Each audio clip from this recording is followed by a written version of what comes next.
आपण पाहत आहोत गर्जना महाराष्ट्राची, विश्वासार्ह बातम्यांचे वेगवान प्रसारण। गर्जना महाराष्ट्राची।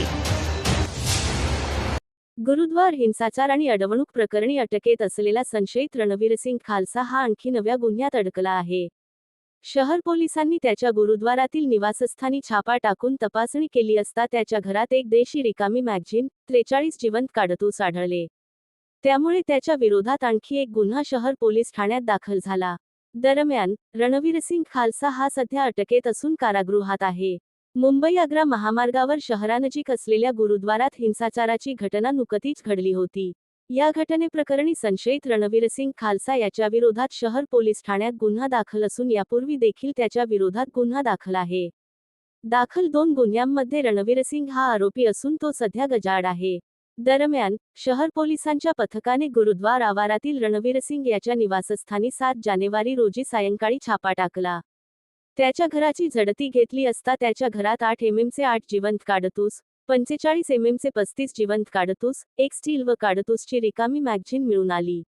या प्रकरणी शहर पोलीस निरीक्षक दीपक पाटील यांनी फिर्याद दाखल केली आहे। त्यानुसार रणवीरसिंग सुखदेवसिंग खालसा याच्या विरोधात गुन्हा दाखल झाला। रणवीरसिंग याचे कृत्य धार्मिक भावना दुखावण्याच्या उद्देशाने हेतुपुरस्सर आणि द्वेषपूर्ण संबंधित आहे, ज्यात कोणत्याही वर्गाच्या धर्माचा किंवा धार्मिक श्रद्धांचा अपमान करण्यासाठी तोंडी, लेखी किंवा दृश्य स्वरूपात कृती करणे समाविष्ट आहे।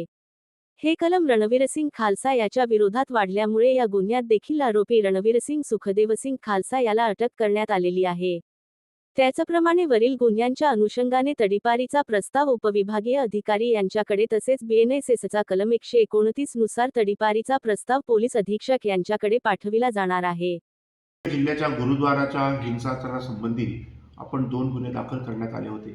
त्यातील एका गुन्ह्याच्या अनुषंगाने आपण आरोपी रणवीर खालसा याच्या घरझडतीमध्ये आपण केली असता त्याच्यामध्ये आपल्याला 8 एसएलआरच्या साधर्म्य दाखवणारे काही राऊंड्स मिळालेले आहेत।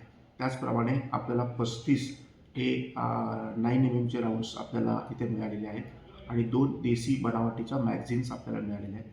त्या अनुषंगाने काल धुळे शहर पोलीस स्टेशन येथे आपण नव्याने 325 आर्म्स ॲक्ट हा एक गुन्हा दाखल करण्यात आलेला आहे। आरोपी रणवीर खालसा हा सध्या ज्युडिशियल कस्टडीमध्ये आहे। त्याला लवकरच आम्ही या गुन्ह्यामध्ये अटक करणार आहोत। त्याचप्रमाणे गुरुद्वारामध्ये इतर लोकांना अडवणूक करणे यासाठी देखील आपण एक गुन्हा 3/26 धुळे शहरमध्ये आपण दाखल करण्यात आला होता। तर त्याच्यामध्ये काल नवीन 299 BNS कलम हे देखील ॲड करण्यात आलेले आहे आणि त्याची देखील कारवाई आपण याच्यामध्ये करणार आहोत। या सूचना नक्की कळवा। बातम्या व जाहिरातींसाठी संपर्क करा। आपल्या चॅनलला लाईक करा, सबस्क्राईब करा। पाहत रहा गर्जना महाराष्ट्राची, विश्वासार्ह बातम्यांचे वेगवान प्रसारण।